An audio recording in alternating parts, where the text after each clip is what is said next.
اس سے پہلے اردو گرامر میں ہم پڑھ چکے ہیں بیانیہ جملے اور استفہامیہ جملے۔ آج ہم دیکھیں گے امریہ جملے کسے کہتے ہیں۔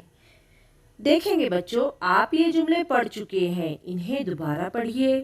نمبر 1، میں نے تجھ پر جو زیادتی کی ہے مجھ سے اس کا بدلہ لے لے۔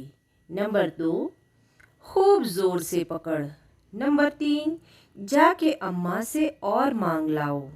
نمبر 4، میرا ہاتھ پکڑ کر وہاں سے چلو جہاں مہمانوں نے کھانا کھایا تھا۔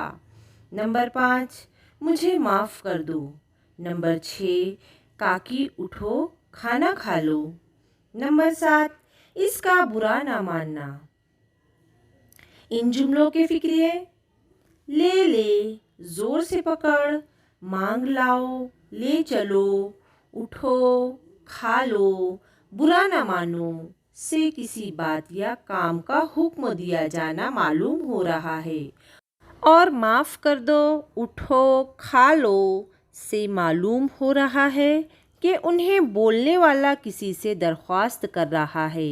اس طرح مثال کے آخری جملے میں برا نہ ماننا اس فکرے سے پتہ چل رہا ہے کہ اس میں کس کام کا نہ کرنے کا حکم دیا جا رہا ہے۔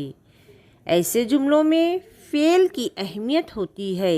جس فعل سے کسی بات کا حکم دیا جائے یا درخواست اور نصیحت کی جائے، اس فعل کو امر کہتے ہیں۔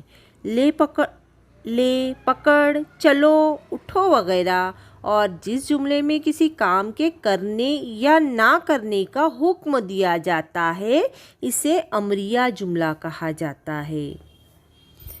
جیسا کہ ذیل کے جملوں میں دیکھیں گے بچوں، جملوں کے بارے میں اپنی بیاض میں لکھو کہ ان جملوں میں کون سا امریہ فعل استعمال ہوا ہے، حکم ہے یا درخواست ہے یا نصیحت ہے یا التجا ہے۔ یہ سبھی امریہ جملے کی قسمیں ہیں۔ ان میں آپ کو پہچاننا ہے کہ کون سا جملہ نصیحت ہے، کون سا جملے میں حکم ہے، کس جملے میں درخواست ہے اور کس جملے میں التجا کی گئی ہے۔ جیسے کہ نمبر 1، مجھے بھی کچھ کہنے کا موقع دیجیے۔ نمبر 2، کیا آپ میری بات سنیں گے؟ نمبر 3، یہاں سے فوراً چلے جاؤ۔ نمبر 4، بزرگوں کا احترام کرو۔